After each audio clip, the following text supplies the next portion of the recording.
Bismillah. Assalamualaikum warahmatullahi wabarakatuh. Alhamdulillahilladzi hadana li hadza wa ma kunna linahtadiya laula an hadana Allah. May yahdihillahu fala mudhillalah wa may yudlilhu fala hadiyalah. Asyhadu an la ilaha illallah wahdahu la syarikalah wa asyhadu anna Muhammadan abduhu wa rasuluh. La nabiyya wa la rasula ba'da. Allahumma shalli ala Muhammad wa ala alihi wa ashabihi ajma'in ma ba'du. Ma'asyiral muslimin sidang jemaah maghrib rahimakumullah. Senantiasa lisan kita tak bosan-bosannya untuk bertutur dan mengucapkan rasa syukur kehadirat Allah Subhanahu wa taala atas nikmat yang begitu banyak hingga di kesempatan petang hari ini kita dapat dihadirkan di tempat yang kita cintai dan muliakan ini untuk melakukan berbagai ketaatan. Mulai dari ibadah sholat maghrib telah kita lakukan secara berjamaah dan kita telah memperoleh banyak pahala di dalamnya insya Allah, yang Allah Subhanahu wa taala mengganjar pahala sholat berjamaah 27 kali lipat keutamanya dibandingkan dengan sholat di rumah. Dan setelah itu juga tidak kalah pentingnya adalah memperkaya pemahaman kita tentang agama yang kita muliakan dan banggakan ini dengan majelis ilmu.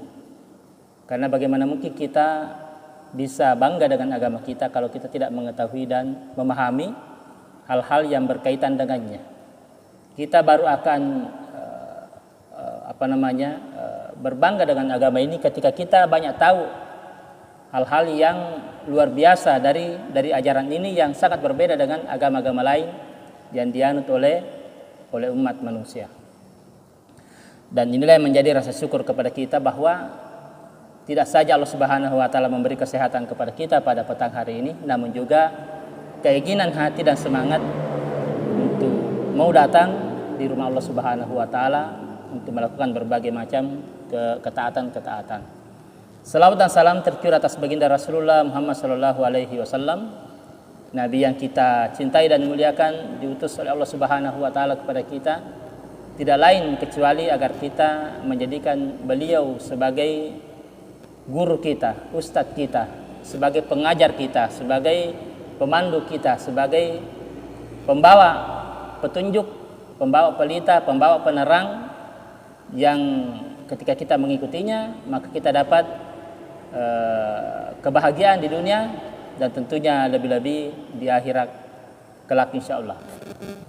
Ikhwani fillah rahimakumullah. Allah Subhanahu wa taala telah memberi banyak sekali keutamaan dan kemuliaan kepada kita sebagai umat manusia. Ya. Yang pertama, Allah Subhanahu wa taala menciptakan manusia itu adalah dalam bentuk yang terbaik di antara makhluk yang ada. Allah Subhanahu wa taala berfirman dalam surah At-Tin, "Laqad khalaqnal insana fi ahsani taqwim." Sungguh kami telah menciptakan manusia dalam bentuk yang terbaik, ahsan, dalam bentuk yang terbaik di antara makhluk yang ada. Baik makhluk itu tersembunyi di dalam tanah atau dia berada di bawah dasar laut yang sangat dalam, atau dia hidup di dalam sungai, danau, atau makhluk itu ada di darat ataupun makhluk itu di udara, maka tidak ada yang lebih baik penciptanya dibandingkan dengan manusia. Kita mungkin kagum dengan keindahan-keindahan hewan atau binatang, atau mungkin keindahan alam sekitar ya, yang ada di sekitar kita. Kita kagum dengan ikan hias, keindahan ikan hias yang berada dalam akuarium. Ya, kita mungkin kagum dengan berbagai jenis ayam. Ada ayam ketawa, ada ayam apa lagi Pak? Ayam ceper, ada ayam goreng dan berbagai jenis ayam. Kita kagum dengan semua itu, baik dari segi rasanya maupun bentuk dan keindahannya. Ya, kita juga kagum dengan pemandangan alam yang kita berucap ya masya Allah ketika melihatnya. Ya. Tapi tahukah kita bahwa di antara keindahan-keindahan itu yang paling indah adalah justru manusia itu sendiri. Dan ini yang disebutkan oleh Allah Subhanahu wa taala. Bagaimana bentuk tubuh manusia mampu melakukan berbagai jenis gerakan ya yang tidak mampu dilakukan oleh makhluk lain, ya, hewan atau binatang. Ya, kita bisa terlentang, bisa tengkurap, bisa duduk, bisa berdiri, bisa selonjoran, bisa bersandar. Kalau sapi itu tidak bisa terlentang, ya, tidak bisa berdiri. Ya, atau hewan yang lainnya tidak mampu melakukan berbagai jenis gerakan yang fleksibel seperti halnya manusia bisa melakukannya. Ya, bagaimana manusia dengan tubuhnya yang fleksibel itu, yang luas itu, bisa melakukan berbagai gerakan-gerakan yang luar biasa. Ya, mampu melompat dari satu gedung ke gedung yang tinggi, ya. Atau gerakan-gerakan senam, ya, salto, atau apalagi Pak, kayang, dan gerakan-gerakan lain yang mustahil mampu dilakukan oleh makhluk lain. Dan ini salah satu bentuk kelebihan dari penciptaan jasad atau fisik, ya, fisik umat manusia. Ya. Allah Subhanahu wa taala memberi kita tangan yang bisa melakukan banyak hal yang tidak diberi kepada makhluk lain, dan ini semualah yang seharusnya mengundang rasa syukur, ya, kepada Allah Subhanahu wa taala bahwa Allah memilih kita, menciptakan kita dengan bentuk yang sebaik-baiknya. Ya, kita makan dari sesuatu hal yang thayyib, yang baik-baik, yang halal, padahal berapa banyak ya makhluk Allah yang lain itu makan ya dari sampah, ya makan dari bangkai dan yang lain-lainnya. Allah Subhanahu wa taala memberi kehormatan dan kemuliaan kepada kita, tidak makan kecuali sesuatu yang baik-baik. Ya. Masalah muslimin rahimakumullah. Dan kemudian Allah Subhanahu wa taala menambah kemuliaan kepada kita dengan diberinya kita akal pemikiran yang inilah yang merupakan ciri khas manusia yang membedakan dengan makhluk lainnya, dan dengan akal pikiran ini pula lah Allah Subhanahu wa taala kemudian memberi amanah kepada umat manusia untuk menjadi khalifah, ya, untuk menjadi penguasa yang mengatur alam semesta ini. Dengan akal pikiran manusia bisa hidup secara lebih beradab, lebih berakhlak, ya, bisa hidup lebih terpuji, ya, bisa hidup lebih santun dibandingkan dengan makhluk lain yang sama sekali kehidupannya ya tentu jauh dari adab, tentu jauh dari akhlak, karena mereka tidak diberi akal pemikiran. Sehingga dalam kehidupan hewan dan binatang tidak ada yang disebut dengan pernikahan, ya, tidak ada yang disebut dengan akikahan, nah, tidak ada.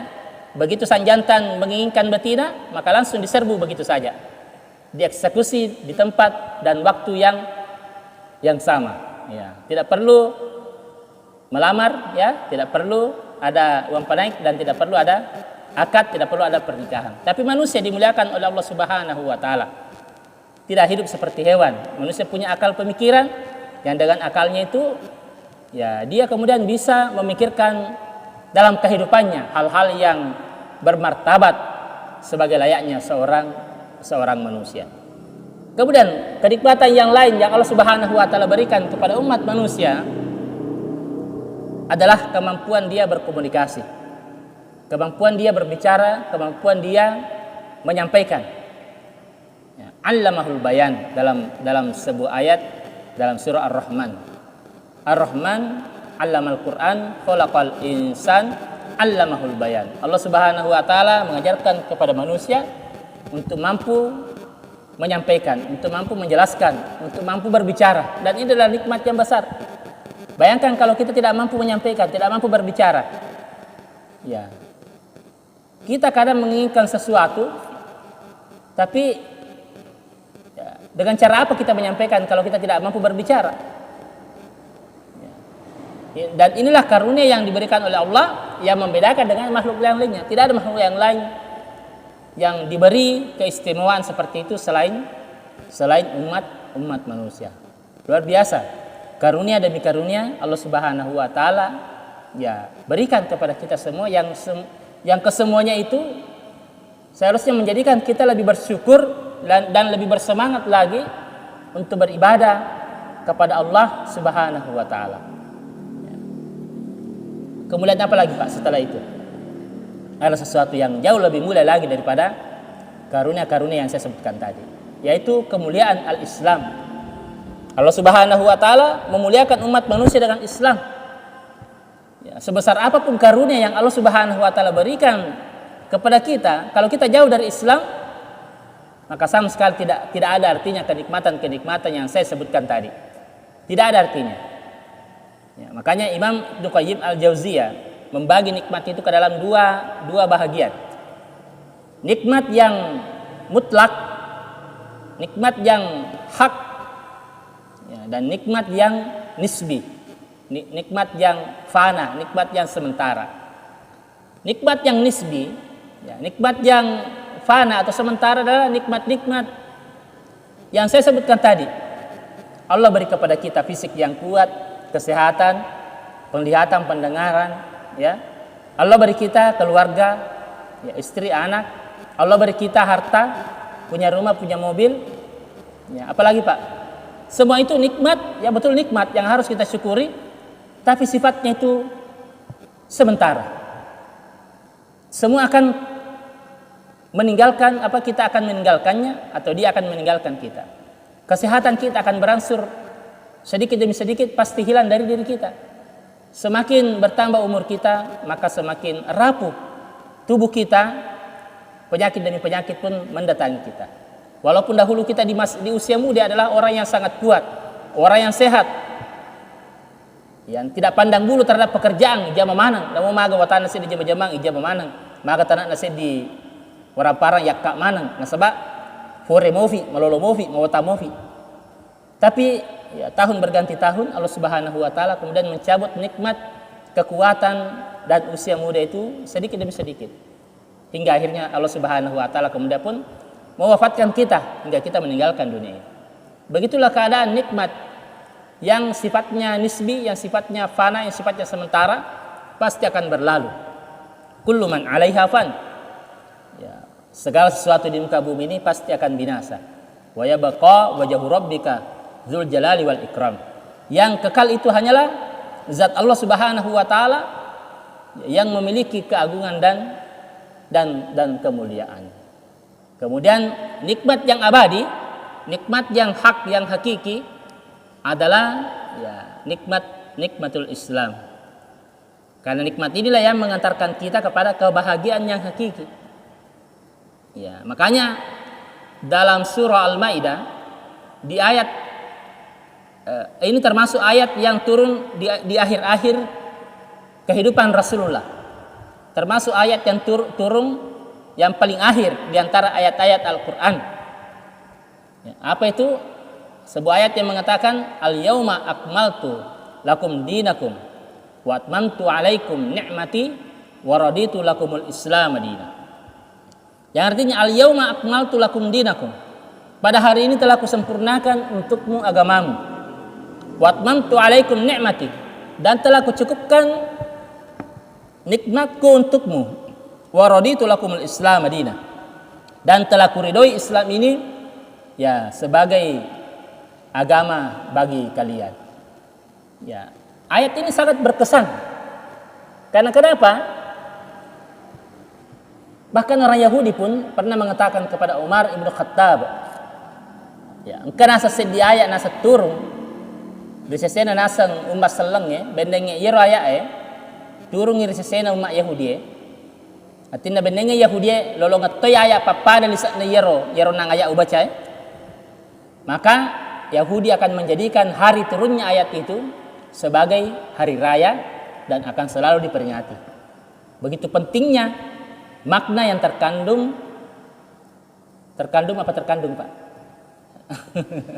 Makna yang terkandung di dalam ayat tersebut. Ya. Sampai-sampai Yahudi andai kan memiliki ayat seperti itu, dia memperingati setiap tahun. Begitu besarnya kandungan ayat itu. Ayat itu mengatakan al-yauma akmaltu lakum dinakum. Pada hari ini telah kusempurnakan untuk kalian agama kalian. Artinya apa? Tidak ada lagi keraguan terhadap Islam. Dia nak berdikimah kadah. Kamu apa aja kekurangan Rasulullah. Kamu apa ajaran dia nak falatu nabitta. Engkau nak lufai nabitta. Tidak ada lagi pemikiran seperti itu, tidak ada lagi subhat-subhat pemikiran, tidak ada lagi keraguan-raguan tentang tidak lengkapnya agama ini. Sehingga kadang-kadang kita perlu untuk merasa perlu untuk berkreativitas, membuat ajaran-ajaran baru dari agama ini. Itu sudah tidak perlu lagi. Karena Allah Subhanahu wa taala telah menegaskan, pada hari ini telah kusempurnakan untuk kalian agama kalian. Sukuni agamamu, artinya Rasulullah telah menunaikan amanahnya sebagai seorang rasul dan tidak ada yang ditinggalkan oleh Rasulullah. Semua sudah disampaikan, semua sudah diajarkan, semua sudah dicontohkan.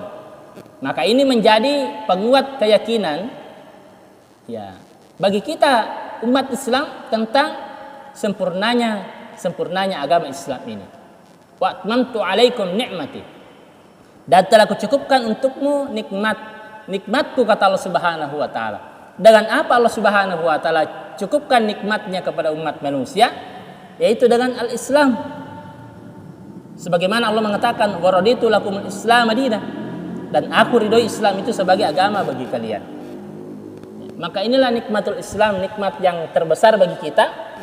Karena dengan Islam inilah kita mengetahui hal-hal yang harus kita lakukan yang bisa menjadi penyebab selamatnya kita di hadapan Allah. Kalau tidak dari ajaran Islam, kita tidak tahu apa yang harus kita lakukan yang menjadikan Allah senang, kemudian meridhoi kita masuk ke dalam surganya. Kalau bukan dari ajaran Islam yang kita pelajari. Kalau bukan dari al-Islam, kita juga tidak tahu apa yang harus kita hindari, apa yang harus kita jauhi. Sehingga Allah Subhanahu wa taala tidak murka kepada kita dan tidak menjadikan kita sebagai salah satu daripada penghuni neraka. Dan dengan Islam pula lah kita mengetahui hal-hal yang harus kita lakukan sehingga hidup kita bahagia di dunia, dan hal-hal yang harus kita jauhi ya supaya kita tidak termasuk orang yang merugi. Ya, baik merugi secara agama maupun merugi dari kehidupan keseharian kita. Karena kita lihat orang-orang yang jauh dari agama adalah mereka-mereka yang jauh dari kebahagiaan. Yang hidup dengan tuntunan hawa nafsu, betul-betul tidak pernah merasakan sebuah kebahagiaan.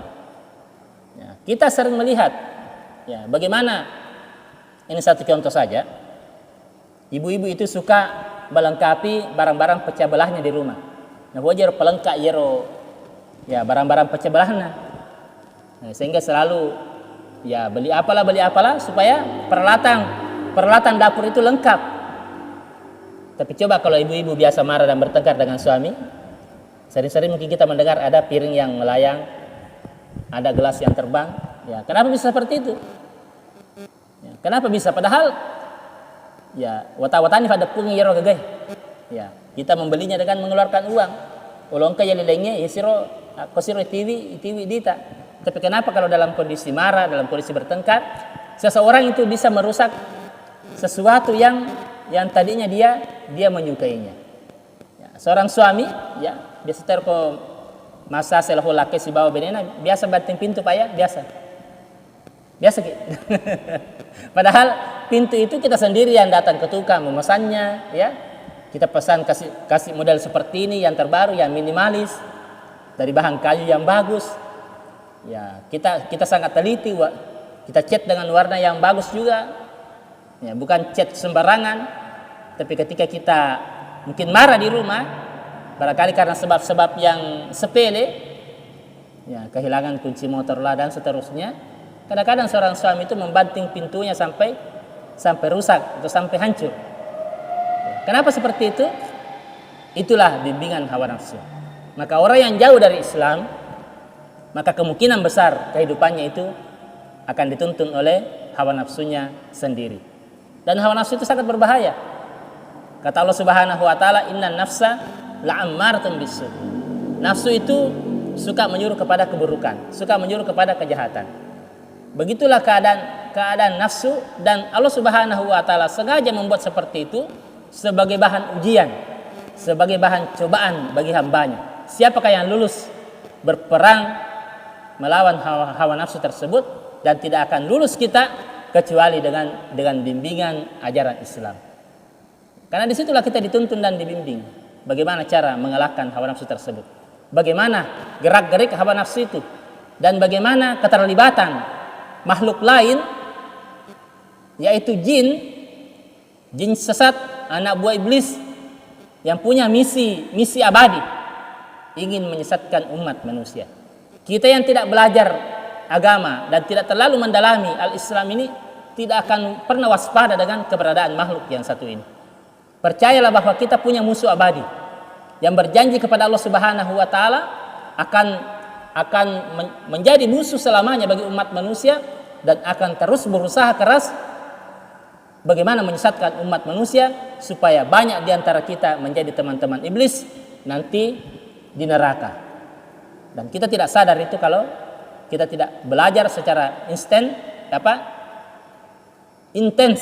tentang intens Pak. Belajar secara kontinu, belajar secara serius, fokus dan seterusnya dalam rangka untuk memahami agama kita. Ma'asyiral muslimin rahimakumullah. Inilah kenikmatan yang besar, nikmat Islam yang Allah Subhanahu wa taala karuniakan kepada kita, yang seharusnya ketika kita mendapatkan sebuah nikmat maka tentu kita selalu ingin berinteraksi dengannya. Contohnya saja, kalau kita mampu beli, Allah Subhanahu wa taala mampukan kita bisa beli mobil, maka hal pertama yang ingin kita lakukan adalah tentu mempelajari keadaan mobil itu. Baik belajar menyetirnya maupun mempelajari kondisi secara keseluruhan dari mobil tersebut. Makanya sebuah merek mobil akan dilengkapi dengan petunjuk pemilik, buku pedoman pemilik, supaya pemiliknya dalam berinteraksi dengan mobil tersebut, dalam memakainya, dalam perawatannya dan seterusnya akan sesuai dengan apa yang diinginkan oleh si pembuat atau pabrik atau produsen dari mobil itu. Artinya yang pertama yang dilakukan ketika kita menyukai, menginginkan sesuatu, pasti selalu ingin berinteraksi dengannya, ingin mempelajarinya. Maka kalau kita bangga dengan Islam ini, senang dengan keislaman kita, maka tentu kita selalu ingin mempelajari agama Islam ini. Selalu kita penasaran, Islam itu bagaimana sih Islam tersebut?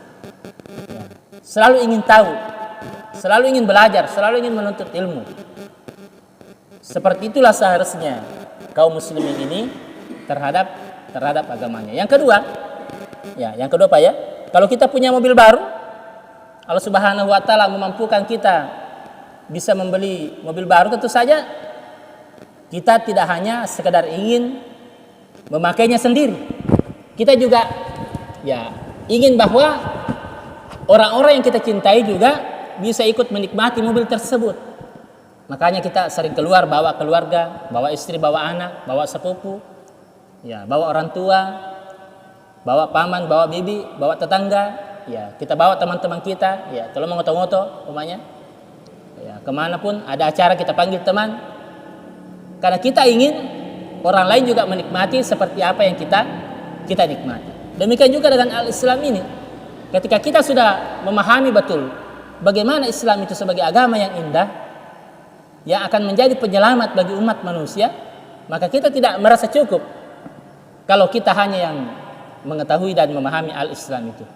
Kita ingin bagaimana orang lain juga bisa mencicipi hidayah. Kita sangat ingin bagaimana semakin banyak orang yang mau menerima Islam ini sebagai agamanya dan menjadi petunjuk dan pedoman dalam kesehariannya. Maka orang yang cinta dengan Islam ini secara otomatis akan tercipta dalam dirinya naluri dakwah. Dia selalu ingin supaya bagaimana orang lain juga tahu, paham seperti apa yang dia pahami. Makanya ma'asyiral muslimin rahimakumullah, keindahan Islam ini atau kebaikan umat Islam ini adalah disebutkan oleh Allah Subhanahu wa taala dalam surah Al-Imran, kuntum khaira ummati ukhrijat linnas ta'muruna bil ma'ruf wa tanhauna 'anil munkar wa tu'minuna billah.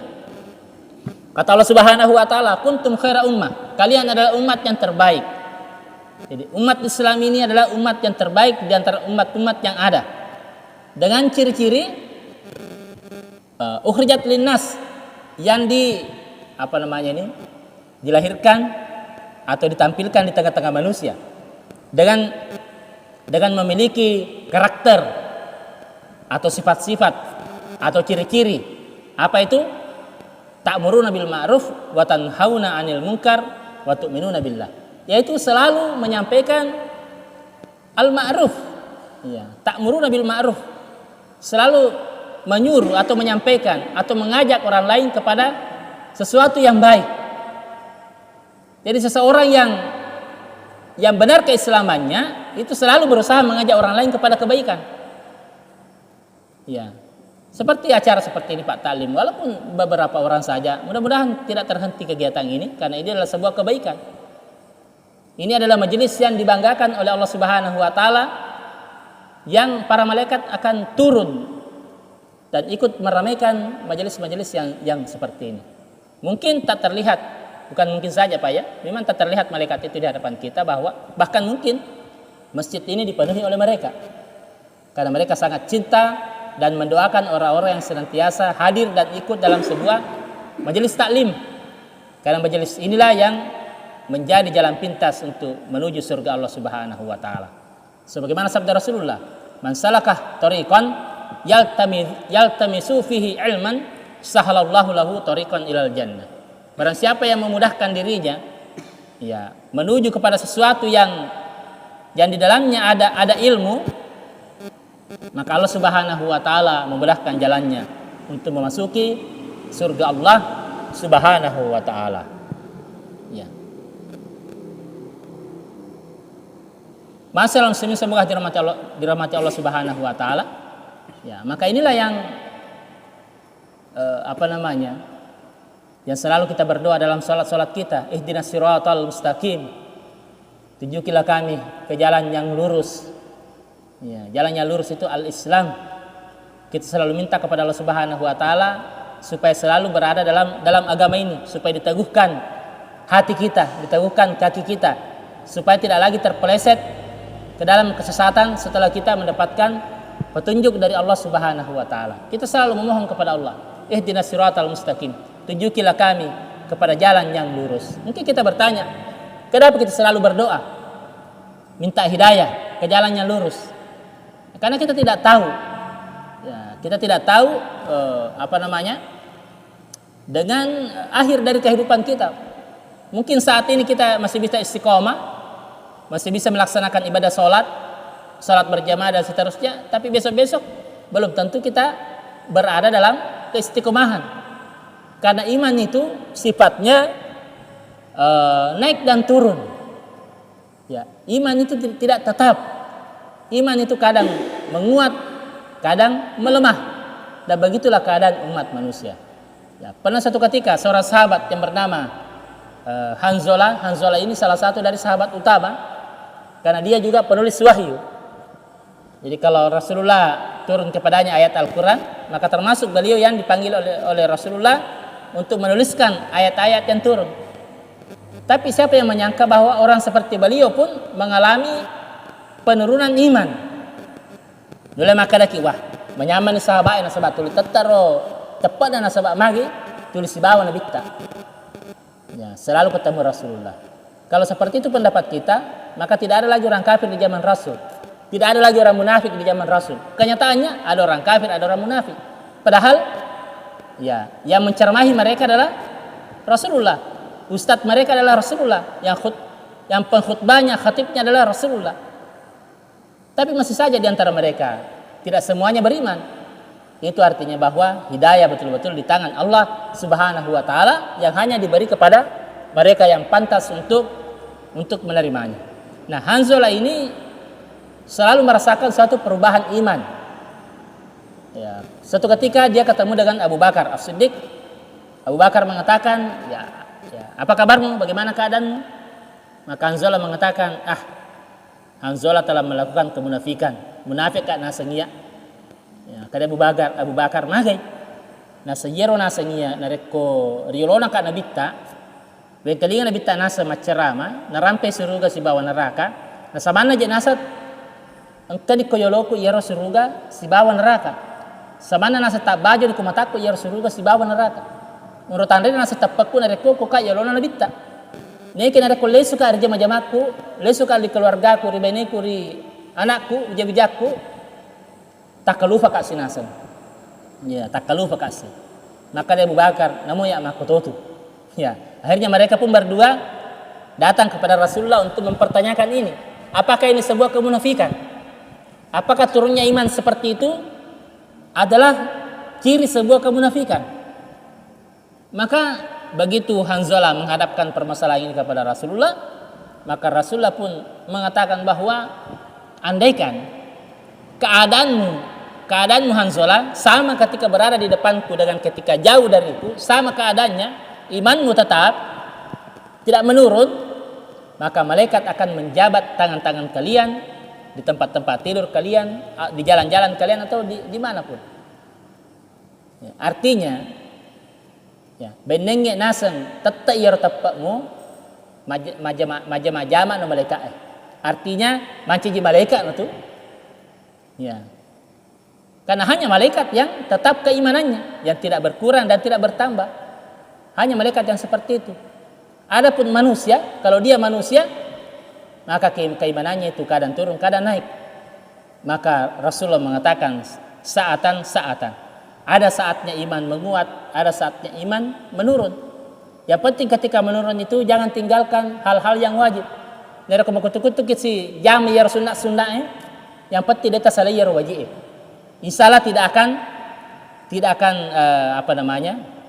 terjungkal kita kepada kesesatan.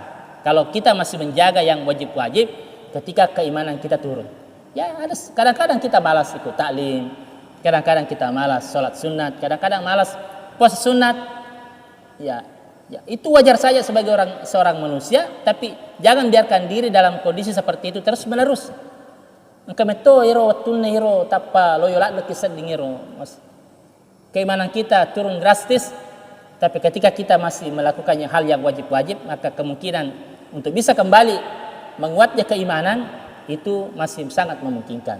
Tapi dari kesalimanan ini namu wajib isalah tahu, dari itu masih pajang ngaga. Ya, dia aja gagal melo jama, dia to melo bermajelis ilmu agak, bahkan ibel mana ni orang anggota biasa ye wasi bawa pengajian, dia to melo seruntu, dia to melo bicara, itu kemungkinan besar untuk jauh dari Islam itu akan terjadi.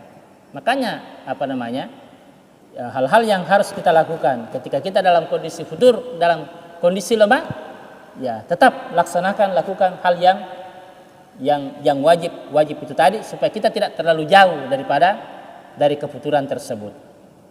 Mungkin ada pertanyaan, Pak?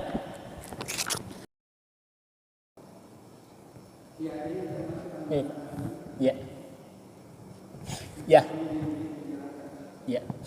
Jadi saya tadi sebutkan sebuah ayat yang terdapat dalam surah At-Tin. Ya.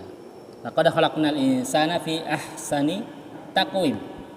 Sungguh kami telah menciptakan manusia dalam bentuk yang sebaik-baiknya. Maksudnya adalah dalam bentuk fisik. Ya. Kemudian di sini dilanjutkan, tsumma radadnahu asfala safilin. Kemudian kami kembalikan dia ke tempat yang serendah-rendahnya. Kemudian yang selanjutnya, illal ladzina amanu wa amilus solihati falahum ajrun ghairu mamnun. Kecuali orang-orang yang beriman dan mengerjakan kebaikan, maka mereka akan mendapatkan pahala yang tidak ada putus-putusnya. Jadi mereka yang dikembalikan ke tempat yang serendah-rendahnya, yaitu neraka jahanam, ini adalah mereka yang tidak beriman, ya, mereka yang tidak beriman. Makanya ini diperjelas dalam surah Al-A'raf ayat 179. Di situ Allah Subhanahu wa taala berfirman, "Wa laqad zara'na li jahannama katsiran minal jinni wal ins." Ya, sungguh aku isi neraka jahanam kebanyakan dari manusia dan jin. Lahum qulubun la yafqahuna biha. Mereka diberi hati. Ya, biasanya kalau Allah Subhanahu wa taala berkata hati, itu maksudnya juga adalah akal. Karena akal itu koneksi dengan hati. Akal sifatnya memproses, hati sifatnya menyimpan. Lahum qulubun la yafqahuna biha. Mereka diberi hati tapi tidak dipergunakan untuk memahami. Padahal yang memahami itu akal, bukan hati. Nah, disinilah ulama menyebutkan bahwa ketika Allah Subhanahu wa taala menyebutkan kata hati, dalam Al-Quran, maka itu terkoneksi juga dengan akal pemikiran. Walahum ayunun, mereka juga diberi penglihatan, la yubasiruna biha, namun tidak dipergunakan untuk melihat tanda kebesaran Allah Subhanahu wa taala. Walahum azanun, mereka diberi pendengaran, la yasma'una biha, namun tidak dipergunakan untuk mendengarkan ayat-ayat Allah Subhanahu wa taala. Terus ulaika kal an'am, mereka itu laksana binatang ternak, balhum adallun, bahkan lebih sesat lagi daripada binatang ternak. Wa ulaika humul ghafilun, dan mereka itulah orang-orang yang lalai. Jadi tadi saya sebutkan bahwa memang manusia itu dalam hal bentuk fisik Allah Subhanahu wa taala menyatakan dalam bentuk yang terbaik, namun ketika dia tidak beriman, tidak mempergunakan perangkat-perangkat yang seharusnya dia gunakan untuk mencari kebenaran, akal, pendengaran dan penglihatan adalah perangkat-perangkat organ tubuh yang Allah Subhanahu wa taala kurniakan kepada kita yang seharusnya dipergunakan untuk mencari kebenaran, dia tidak gunakan sebagaimana mestinya, maka keadaannya jauh lebih hina daripada hewan.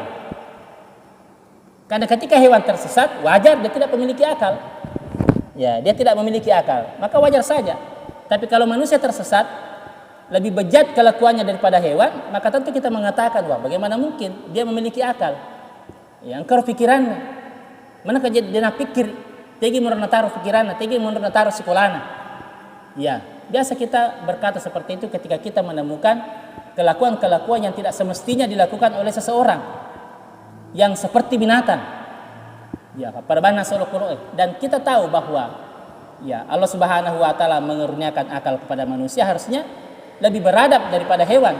Tapi kalau manusia yang seharusnya lebih beradab, lebih kenal dengan Allah, justru kelakuannya jauh lebih bejat daripada binatang, maka inilah yang disebutkan oleh Allah Subhanahu wa taala, tsumma radadnahu asfala safilin. Dia dikembalikan ke tempat yang serendah-rendahnya. Dan binatang itu nanti di akhirat dia tidak akan disiksa karena memang tidak dibebani kewajiban. Binatang-binatang itu akan didatangkan di hadapan Allah Subhanahu wa taala dan tetap dikisos. Bahkan dalam hadis disebutkan akan didatangkan dua kambing yang dahulu di dunia saling tanduk menanduk.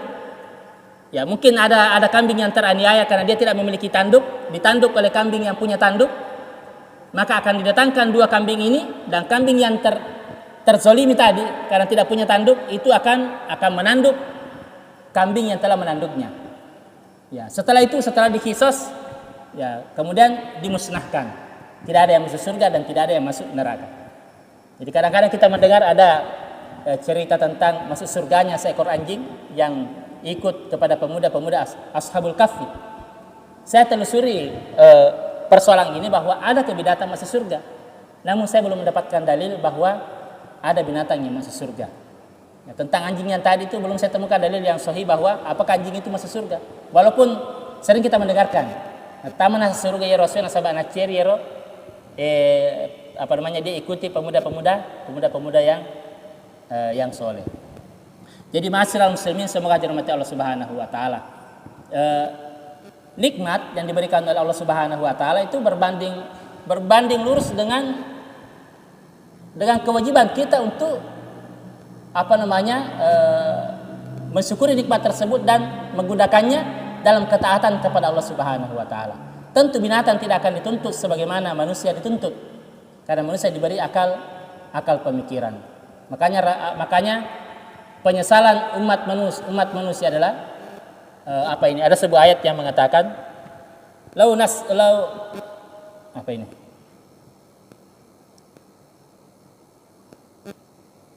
kunna nasma'u aw na'qilu ma kunna min ashabis sa'ir.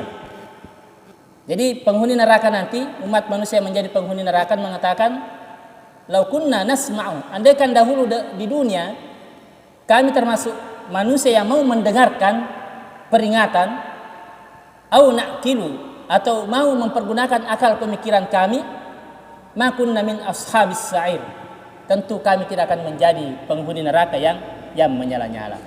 Ya, jadi ketika kita diberi karunia oleh Allah Subhanahu wa taala, fisik yang bagus, ya, diberi akal pemikiran, kemudian diberi cahaya Al-Qur'an, diberi adilul Islam, agama yang hak. Lalu kemudian ternyata semua itu tidak menjadikan kita hamba yang taat kepada Allah Subhanahu wa taala, maka kedudukan kita di sisi Allah Subhanahu wa taala jauh lebih hina daripada makhluk yang manapun. Ya, begitu kira-kira Pak.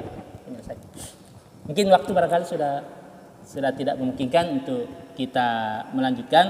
Mudah-mudahan apa yang kami sampaikan bermanfaat bagi kita semuanya. Tentunya di dalamnya ada kekurangan-kekurangan sebagaimana halnya manusia biasa yang tidaklah memiliki ilmu yang cukup luas untuk memahami banyak hal. Namun tetap kewajiban bagi kita untuk menyampaikan apa yang kita ketahui, walaupun itu satu ayat. Balighu anni walau ayat, kata Rasulullah, sampaikanlah ilmu dariku walaupun satu ayat. Dan sedekahnya ilmu yang kita miliki adalah dengan menyampaikannya. Mudah-mudahan apa yang kita sampaikan kepada orang lalu kemudian didengarkan, diamalkan, mudah-mudahan menjadi pahala jariah bagi orang yang menyampaikannya. Lebih dan kurangnya mohon dimaafkan. Wa akhirul da'wana alhamdulillahirabbil alamin. Subhanakallahumma bihamdika asyhadu an la ilaha illa anta astaghfiruka wa atubu ilaik. Assalamualaikum warahmatullahi wabarakatuh.